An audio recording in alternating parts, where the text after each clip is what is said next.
Hello everyone, I'm BC Begley, and these are your news headlines for November the 11th, 2022. President Biden, turning 80, faces renewed age questions as he weighs re-election.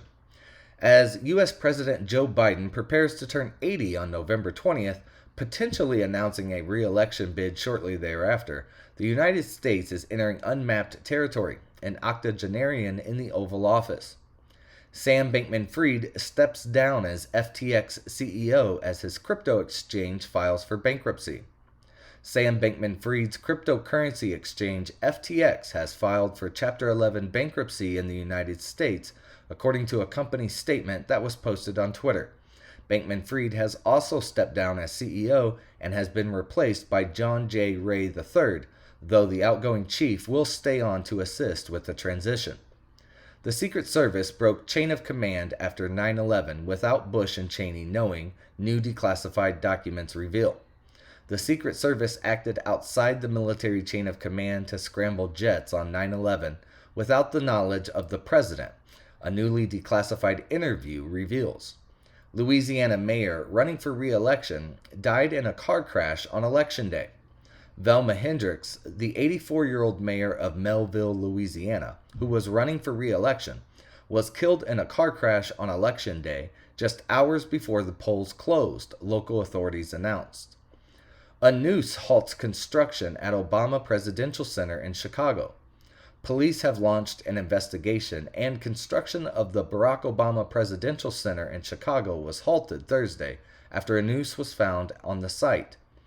Pelosi faces uncertain future weeks after attack on husband. The Democratic leader, whose plans are uncertain, has arrived at a crossroads. The nation's first and only female speaker could be forced to relinquish the gavel if Republicans win majority control, a potential defeat coming just weeks after the assault that fractured her husband's skull. Tsunami warning downgraded after large earthquake near Tonga. A large earthquake hit Tonga on Friday, triggering a tsunami warning and an immediate evacuation order from the government of the island nation. Boebert inches ahead as Colorado votes continue to be tallied. Colorado Republican Representative Lauren Boebert has inched ahead of her Democratic challenger as votes continue to be tallied on Friday. Uncounted votes in Nevada and Arizona could determine U.S. Senate control.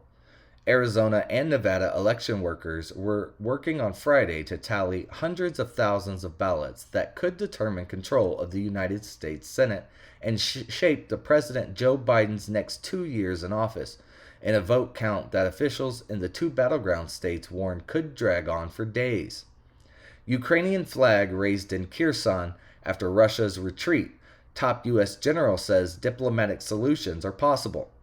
Russia's announcement of its completed withdrawal from Kherson, the only Ukrainian provincial capital it captured since the war began, has been met with a celebration by many in Ukraine and the West, even prompting some in the United States government to suggest an opening for diplomatic talks.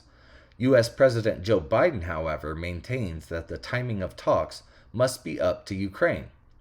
The United States to buy South Korea artillery shells for Ukraine. Washington plans to buy 100,000 South Korean-made artillery shells for use in the Ukraine war, a United States official has said, though South Korea has insisted its policy against providing lethal aid to Ukraine remained unchanged, and it expects the end user of the ammunition to be U.S. forces. The Eurozone is heading to a recession at the end of the year, Brussels says. The Eurozone and most European Union countries will head to an economic recession in the last quarter of 2022, according to the European Commission's autumn economic forecast. The United States is sending Ukraine another $400 million weapons package, bringing the total to over $19 billion. The Pentagon announced another $400 million weapons package for Ukraine on Thursday as Russia ramps up attacks on critical infrastructure with winter getting closer. NASA inspects Artemis 1 rocket after Hurricane Nicole. The Artemis 1 moon rocket is still standing after battling Hurricane Nicole, which made landfall as a Category 1 storm roughly 70 miles south from the Kennedy Space Center in Florida overnight. The $4.1 billion rocket rode out the storm while sitting exposed on its launch pad. Southeast Asian leaders kick off Asian summit in Cambodia. Southeast Asian leaders kicked off the Asian summit in Cambodia on Friday, with Myanmar's political crisis and the U.S.-China rivalry expected to dominate discussions. Australia blames Russians for health insurance data theft. Moscow must be held to account for Russian cybercriminals accused of hacking Australia's largest health insurer and dumping customers' personal medical records on the dark web, Australian officials said on Friday. Iran protesters refuse to back down as 15,000 face execution.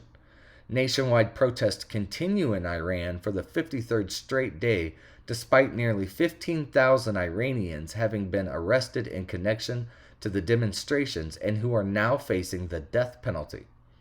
Narco museum building proposal roils the Mexican Senate. A proposal to build a cartel-themed museum to draw tourist interest in Sinaloa is sparking controversy, causing debate all the way to the Mexican Senate. NASA's MAVEN observes Mars light show caused by major solar storm. For the first time in its 8 years orbiting Mars, NASA's MAVEN mission witnessed 2 different types of ultraviolet aurora simultaneously, the result of solar storms that began on August 27th. Guys, all the links for the articles that I covered in this video can be found in the description, and don't forget to like and subscribe, and you can find me on my website at bcbegley.com all weekend long for updates, and I'll see you all again with more news headlines on Monday.